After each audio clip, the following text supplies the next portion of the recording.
जब एक महात्मा ने बताया, चाहे कुछ भी कर लो, लेकिन कर्म और भाग्य का फल अवश्य ही मिलता है।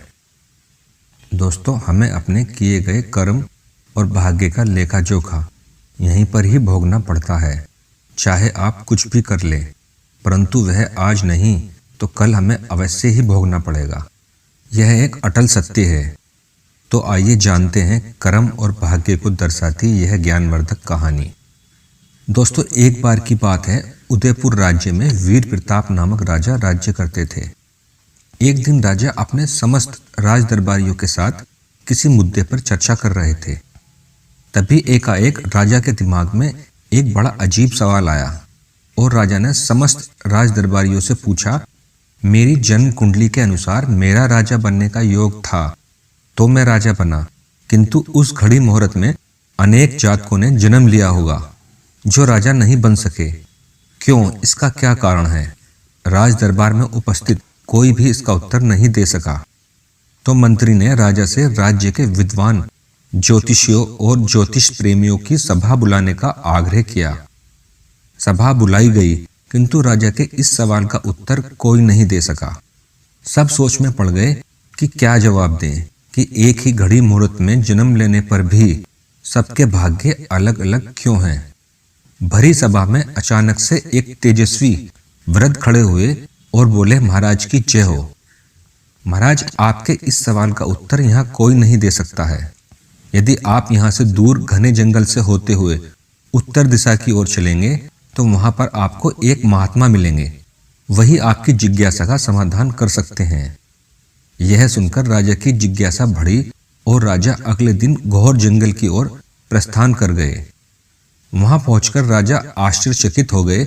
उन्होंने देखा कि एक महात्मा आग के ढेर के पास बैठकर अंगार यानी गरम गरम कोयले का भक्षण कर रहे हैं। राजा ने सहमते हुए महात्मा से जैसे ही प्रश्न पूछा, महात्मा ने क्रोधित होकर कहा, तेरे प्रश्न का उत्तर देने के लिए मेरे पास समय नहीं है। मैं भूख से पीड़ित हूं।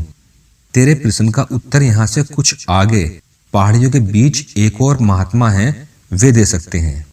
राजा की जिज्ञासा और बढ़ गई। वह पुनः अंधकार और पहाड़ी मार्ग पार कर बड़ी कठिनाई से दूसरे महात्मा के पास पहुंचा। किंतु यह क्या, महात्मा को देखकर राजा हक्का बक्का रह गया। दृश्य ही कुछ ऐसा था। वह महात्मा अपना ही मांस चिमटे से नोच नोच कर खा रहा था। राजा को देखते ही उस महात्मा ने भी राजा को डांटते हुए कहा, मैं भूख से बेचैन हूं, मेरे पास इतना समय नहीं है। राजन, आगे जाओ। पहाड़ियों के उस पार एक आदिवासी गांव में एक बालक जन्म लेने वाला है जो कुछ ही देर तक जिंदा रहेगा। सूर्य उदय से पूर्व वहां पहुंच जाना। वह बालक ही तेरे प्रश्न का उत्तर दे सकता है। यह सुनकर राजा बड़ा बेचैन हुआ कि बड़ी अजब पहेली बन गया है मेरा सवाल। लेकिन राजा की उत्सुकता प्रबल थी। वह मन ही मन सोचने लगा कि जब यहाँ तक पहुंच चुका हूं तो वहां भी जाकर देखता हूं क्या होता है। राजा पुनः कठिन मार्ग पार कर किसी तरह सुबह होने तक उस गांव में पहुंचा। गांव में पता किया और उस दंपत्ति के घर पहुंचकर सारी बात कही और शीघ्रता से बच्चा लाने को कहा। जैसे ही बच्चा हुआ, दंपत्ति ने वह बालक राजा के सम्मुख उपस्थित किया। राजा को देखते ही बालक ने हंसते हुए कहा, राजन, मेरे पास भी समय नहीं है, किंतु अपना उत्तर सुनो। राजन, तुम, मैं और वे दोनों महात्मा पूर्व जन्म में एक राजा के घर जन्मे थे। एक बार हम चारों राजकुमार शिकार खेलते खेलते जंगल में भटक गए। 3 दिन तक भूखे प्यासे भटकते रहे। अचानक हम चारों भाइयों को आटे की एक पोटली मिली।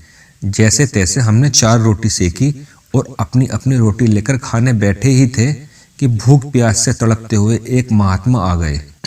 अंगार खाने वाले महात्मा से उन्होंने कहा, बेटा, मैं 10 दिन से भूखा हूँ, अपनी रोटी में से मुझे भी कुछ दे दो। मुझ पर दया करो, जिससे मेरा भी जीवन बच जाए।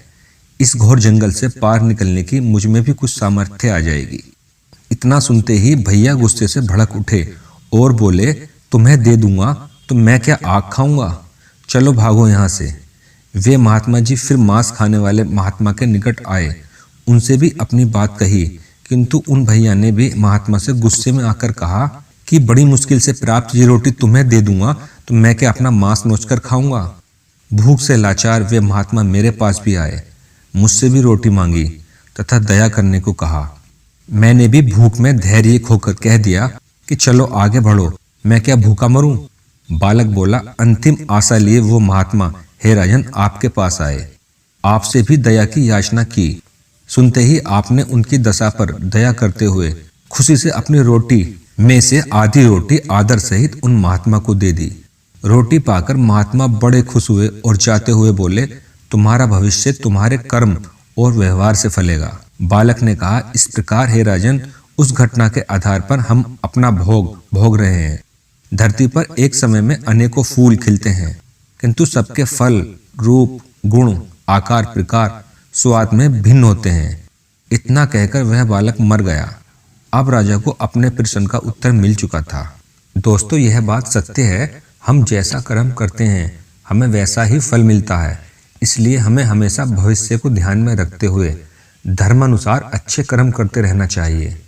मैं उम्मीद करता हूँ कि यह कहानी आपको अवश्य ही पसंद आई होगी। तो चलिए आप अपनी राय कमेंट में दीजिए। फिर मिलते हैं अगली वीडियो में ऐसे ही किसी प्रसंग के साथ। आपका बहुत बहुत धन्यवाद। जय श्री राम।